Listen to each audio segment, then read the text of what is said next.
Donc Fadwa Barghouti l'évoquait, il y a un autre prisonnier, son nom c'est Salah, Salah Hamouri, il est en prison depuis 4 ans maintenant. Il faut quand même rappeler qu'aucune charge crédible ne repose contre lui, qu'un tribunal israélien a récemment examiné sa demande de libération anticipée. Comme vous le savez, l'humanité a lancé une grande campagne pour le soutenir et obtenir des autorités françaises le même engagement que pour le soldat Shalit, prisonnier du Hamas. Madame Hamouri, pouvez-vous nous résumer la sentence et qu'est-ce qu'on lui reproche exactement, si ce n'est de défendre un projet politique? Faire passer un message de Salah que j'ai vu il y a 2 semaines. Il aurait eu très envie de venir à la fête de l'humanité, mais bon, ce sera peut-être pour l'année prochaine. Donc il remercie toutes les Françaises et les Français qui le soutiennent et les gens à la fête de l'humanité en général. Donc je vais essayer de résumer assez rapidement sa situation. Bon, il fait partie il est un parmi les 11 000 prisonniers palestiniens, mais la petite différence est quand même qu'il est de nationalité française. Il est palestinien par son père, mais ne possède pas de nationalité proprement dite, du point de vue il n'y en a pas. Il est de Jérusalem et il est donc français avant tout au point de vue juridique. Il a donc été arrêté en mars 2005. Il a passé 3 mois en interrogatoire. On a su au bout d'1 mois qu'il avait été arrêté pour avoir eu l'intention de comploter contre une personnalité israélienne, le rabbin Ovadi Youssef, et il a été aussi accusé d'appartenir au Front populaire de libération de la Palestine. Bon, Salah étant français, j'ai tout de suite prévenu les autorités, bien sûr. Alors on a réagi, ils ont réagi de façon un petit peu, oui, on va s'en occuper, on va aller le voir, mais bon, ça s'est arrêté là.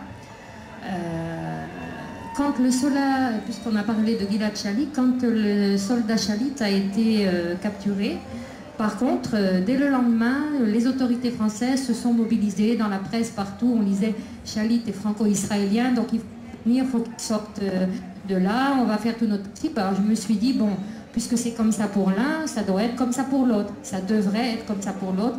Et j'ai commencé moi aussi à interpeller un peu tout le monde, mais bon, malheureusement, il n'y avait pas de réponse de la part des autorités françaises. J'ai continué jusqu'au jour où on a pu rencontrer M. Kouchner, c'était en février 2008. Bon, ça ne s'est pas fait tout seul, il a fallu beaucoup de pression, de courrier, etc. On l'a rencontré 3 minutes, très rapidement, et il nous a dit « je vais faire quelque chose ».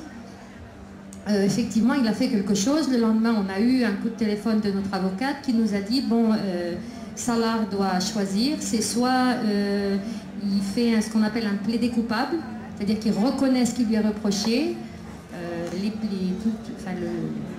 les charges sont un peu vues à la baisse, et après il est jugé. Donc soit il accepte un plaidé coupable de 7 ans, soit s'il n'accepte pas, ça peut être le double. Donc dans ces cas-là, on n'a pas le choix, et bon, on a accepté. Et il a donc été condamné le 17 avril 2008 par un tribunal militaire, situé quand même, c'est important à dire, à côté de Ramallah, donc en plein dans les territoires occupés. Et il a été condamné à 7 ans de prison pour 2 charges. Il aurait eu l'intention de comploter contre donc, cette personnalité religieuse, et il appartiendrait aux jeunesses du Front populaire. Donc c'est plus exactement la même chose, c'est un peu vu à la baisse. Bon. Pendant ce temps-là, nous on continuait toujours en disant il est franco-palestinien, il est français, donc il faut que le gouvernement intervienne. Puis le gouvernement, cette année, l'année dernière, l'année d'avant, a intervenu pour beaucoup de gens qui avaient justement la double nationalité. Récemment, il y a eu le cas de la jeune Clotilde Reiss et de l'autre dame, je ne me souviens plus de son nom, qui a été franco-iranienne. Et M. Sarkozy a dit, quand on est franco-iranienne, on est d'abord français. Mais moi, il ne m'a jamais dit, quand on est franco-palestinien, on est d'abord français. Il n'a jamais fait ce genre de remarques, si je puis dire, en public. Donc Salah a été condamné et il a été transféré dans différentes prisons. Maintenant, il est depuis 1 an et demi dans une prison au nord d'Israël. Voilà, avec d'autres prisonniers des territoires de 48 et de Jérusalem.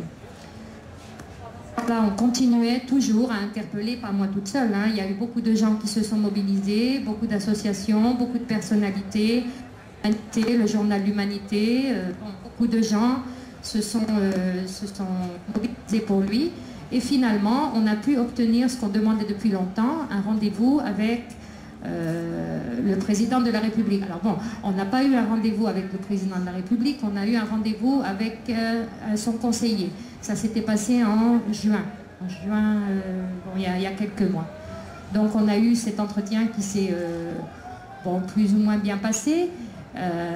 Pourquoi on avait demandé cet entretien à cette époque-là? C'est que le 28 juillet, Salah avait fait les 2/3 de sa peine. Et dans le droit israélien, il peut demander une remise de peine. Bon, c'est dans le droit israélien, on avait le droit de le faire, donc on s'est dit, on va le faire, et avec un appui du gouvernement français, bon, on va peut-être arriver à quelque chose. Parce qu'il y avait quand même, on n'a pas eu ce rendez-vous avec le conseiller, ça ne s'est pas fait tout seul. C'est fait parce qu'il y a eu beaucoup de courriers qui ont été à l'Élysée, beaucoup de pétitions, beaucoup de gens, beaucoup de choses qui ont fait cette pression. Donc, le 28 juillet, il y a eu cette audience pour la demande de remise de peine qui a été refusée. Et alors, ce qui s'est passé après, je ne sais pas si vous en avez entendu parler, M. Sarkozy a quand même fait un petit effort. Il a écrit une lettre au Premier ministre israélien en lui demandant la clémence. Il n'a jamais demandé une libération quelconque, en lui demandant la clémence pour Salah, parce que bon, il avait déjà fait quand même 4 ans et quelques en prison, et qu'il pouvait se réinsérer, ou juste enfin ce genre de choses. Et M. Netanyahou a refusé de façon assez... c'était à la limite de l'insolence. C'était dire à M. Sarkozy, non mais ça ne va pas, vous soutenez les terroristes, on ne veut pas entendre parler de ça.